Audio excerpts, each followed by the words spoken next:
Welcome everyone, আমি সায়ন্তন, তোমরা দেখছো বিয়ন্ড দ্য ফ্রেমস। তো recent 4 July Jurassic world rebirth নামে একটি নতুন মুভি রিলিজ হয়। তো মুভিটা কেমন লাগলো, মুভিটা হলে দেখার যোগ্য কি না, তুমি মুভিটা টাকা খরচ করে হলে দেখতে যাবে কিনা, সেটা নিয়ে কিছু জলদি আলোচনা করে নিই। দেখো, প্রথম জুরাসিক পার্ক আমরা ফার্স্ট টাইম স্ক্রিনের মধ্যে ওরকম অত বড় বড় ডাইনোসর দেখছি। আমরা তখন ছোট ছিলাম, তখন ভালো লেগেছিল। 1 এর পর 2, 3টাও কাইন্ড অফ ঠিকঠাক ছিল, ভালো লেগেছিল।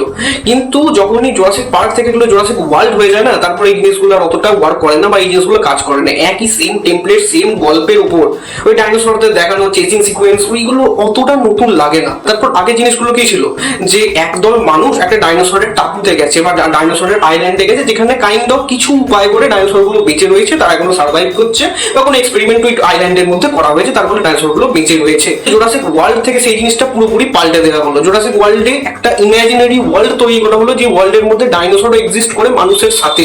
লিটারালি এই সিনেমার একটা সিন আছে, সেই সিনটা তোমরা দেখতে পাবে, যে রাস্তার মধ্যে গাড়ি যাচ্ছে, বাস যাচ্ছে, পাশে বড় সেই গলাওয়ালা যেরকম ডাইনোসর গুলো হয়, অনেক লম্বা গলা উঁচু, সেই ডাইনোসর গুলো লিটারালি রাস্তার মধ্যে হেঁটে যাচ্ছে। এছাড়াও মুভি যে ক্যারেক্টার গুলো দেখিয়েছে, ক্যারেক্টারের সাথে তুমি পার্সোনাল কানেক্ট করবে না, একটা ডেভেলপমেন্টের যে ব্যাপারটা, সেই ব্যাপারটা গুরুত্ব দেওয়া হয়নি। হ্যাঁ, বলতে পারো এর আগের যে সিনেমাগুলো ছিল জুরাসিক ওয়ার্ল্ড ডমিনেশন, যেগুলো অতি জঘন্য ছিল, ফালতু ছিল, অতটা ফালতু নয়। তাও যখন মুভি বানিয়েছিল দেখেছিল ওখান থেকে যথেষ্ট পরিমাণ হেট আসছে, তাই জন্য তারা কি করেছে, প্রিভিয়াস যে জুরাসিক পার্ক যেরকম তৈরি হতো আগেকার, যে জুরাসিক পার্ক 1, 2, 3 আমরা যেরকম ছোটবেলা দেখে এসেছি, সেই রেফারেন্স গুলো নিয়ে সেম টু সেম কিছু জায়গায় কপি মেরেছে, আর সেই টেমপ্লেটের উপরই একই গল্প পেশ করে দিয়েছে। ওভারঅল আমরা যেটা 1, 2 তে দেখে আসছি, যে একদল মানুষ আটকে পড়েছে এবং তারা কি করে বেরোবে, সেই same survival template.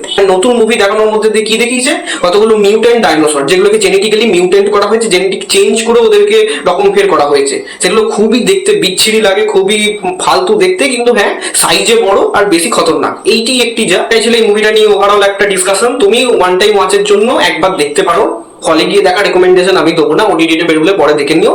One time একবার টাইম পাসের জন্য ভালো। তখন তুমি চ্যানেল সাবস্ক্রাইব করো, এরকম আরো ভিডিও যদি পেতে চাও, এরকম movie related, web series related আরো যদি ভিডিও ভালো লাগে, সাবস্ক্রাইব করে বেল আইকন প্রেস করে দাও, আর ইনস্টাগ্রাম হ্যান্ডেল ফলো করতে পারো।